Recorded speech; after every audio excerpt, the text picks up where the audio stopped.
రాజకీయ దురుద్దేశంతో కాంగ్రెస్ కార్యకర్తలు నేతలు తమ నేత ఎంపీ బండి సంజయ్పై విమర్శలు దాడులు చేయడాన్ని నిరసిస్తూ ముస్తాబాద్ మండల కేంద్రంలో భారతీయ జనతా పార్టీ శ్రేణులు బండి చిత్రపటానికి పాలాభిషేకం నిర్వహించారు. మండల అధ్యక్షుడు మెరుగు అంజేగౌడ్ ఆధ్వర్యంలో జరిగిన ఈ కార్యక్రమం సందర్భంగా వారు మాట్లాడుతూ బండి సంజయ్ పాదయాత్రపై దాడిని నిరసిస్తూ ఈ కార్యక్రమాలు చేపట్టినట్లు తెలిపారు.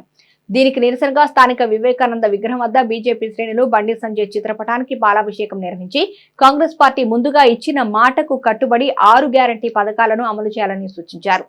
బండి సంజయ్ ప్రజాహిత పాదయాత్ర విజయవంతం కావడాన్ని జీర్ణించుకోలేకనే కాంగ్రెస్ శ్రేణులు ఇలాంటి చర్యలకు పాల్పడుతున్నాయని పేర్కొన్నారు. ఈ కార్యక్రమంలో బీజేపీ నాయకులు బాధా నరేష్, తిరుపతి యాదవ్, గోపి ఎల్లగిరి, సీనియర్ నేతలు బాలరెడ్డి, ప్రభాకర్ రెడ్డి, వంశీ, శేఖర్, సాయి, శివరాజశేఖర్, అరవింద్ తదితరులు పాల్గొన్నారు. మాట్లాడారు. బండి సంజయ్ ఏం చేయలేదా? కోవిడ్ సమయంలో ప్రాణాలను సైతం లెక్క చేయకుండా ఎవ్వరూ రాకుంటే పారాసైటమాల్ గోలేసుకుంటే తగ్గిపోతుందన్న మాజీ ముఖ్యమంత్రి కేసీఆర్కు దిమ్మదిరిగేలా సమాధానం ఇచ్చి ఆయన కోవిడ్ తెచ్చుకొని ఇవాళ కరీంనగర్ హాస్పిటల్లో తన ప్రాణాలను లెక్క చేయకుండా హాస్పిటల్ అంతా తిరిగింది. అది మీకు గుర్తుకు రాలేదా? ఇవాళ మన కొత్తపల్లి నుండి మనోహరాబాద్కి రైల్వే లైన్ వేయించింది బండి సంజయ్ కాదా? ఇలా 565 జగిత్యాల నుండి కరీంనగర్ తీసుకొచ్చిన జాతీయ రహదారి బండి సంజయ్ ఇది కాదా?